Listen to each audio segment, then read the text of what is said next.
مرد عورتوں پر قوام ہیں اس بنا پر کہ اللہ نے ان میں سے ایک کو دوسرے پر فضیلت دی ہے، اور اس بنا پر کہ مرد اپنے مال خرچ کرتے ہیں۔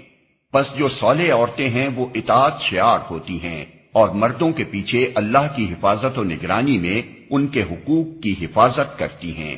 اور جن عورتوں سے تمہیں سرکشی کا اندیشہ ہو انہیں سمجھاؤ، خوابگاہوں میں ان سے علیحدہ رہو اور مارو۔ پھر اگر وہ تمہاری مطیع ہو جائیں تو خواہ مخواہ ان پر دست درازی کے لیے بہانے تلاش نہ کرو۔ یقین رکھو کہ اوپر اللہ موجود ہے جو بڑا اور بالا تر ہے۔ اور اگر تم لوگوں کو کہیں میاں اور بیوی کے تعلقات بگڑ جانے کا اندیشہ ہو تو ایک حکم مرد کے رشتہ داروں میں سے اور ایک عورت کے رشتہ داروں میں سے مقرر کرو۔ وہ دونوں اصلاح کرنا چاہیں گے تو اللہ ان کے درمیان موافقت کی صورت نکال دے گا۔ اللہ سب کچھ جانتا ہے اور باخبر ہے۔ اور تم سب اللہ کی بندگی کرو، اس کے ساتھ کسی کو شریک نہ بناؤ، ماں باپ کے ساتھ نیک برتاؤ کرو، قرابت داروں اور یتیموں اور مسکینوں کے ساتھ حسن سلوک سے پیش آؤ، اور پڑوسی رشتہ دار سے، اجنبی ہمسائے سے، پہلو کے ساتھی اور مسافر سے، اور ان لونڈی غلاموں سے جو تمہارے قبضے میں ہوں احسان کا معاملہ رکھو۔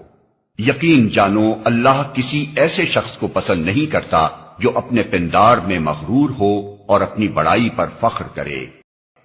اور ایسے لوگ بھی اللہ کو پسند نہیں ہیں جو کنجوسی کرتے ہیں اور دوسروں کو بھی کنجوسی کی ہدایت کرتے ہیں، اور جو کچھ اللہ نے اپنے فضل سے انہیں دیا ہے اسے چھپاتے ہیں۔ ایسے کافر نعمت لوگوں کے لیے ہم نے رسوا کن عذاب مہیا کر رکھا ہے۔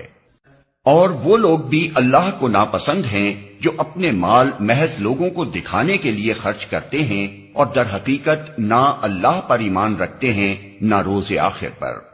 سچ یہ ہے کہ شیطان جس کا رفیق ہوا اسے بہت ہی بری رفاقت میسر آئی۔ آخر ان لوگوں پر کیا آفت آ جاتی اگر یہ اللہ اور روز آخر پر ایمان رکھتے اور جو کچھ اللہ نے دیا ہے اس میں سے خرچ کرتے۔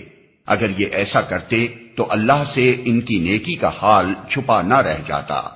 اللہ کسی پر ذرہ برابر بھی ظلم نہیں کرتا۔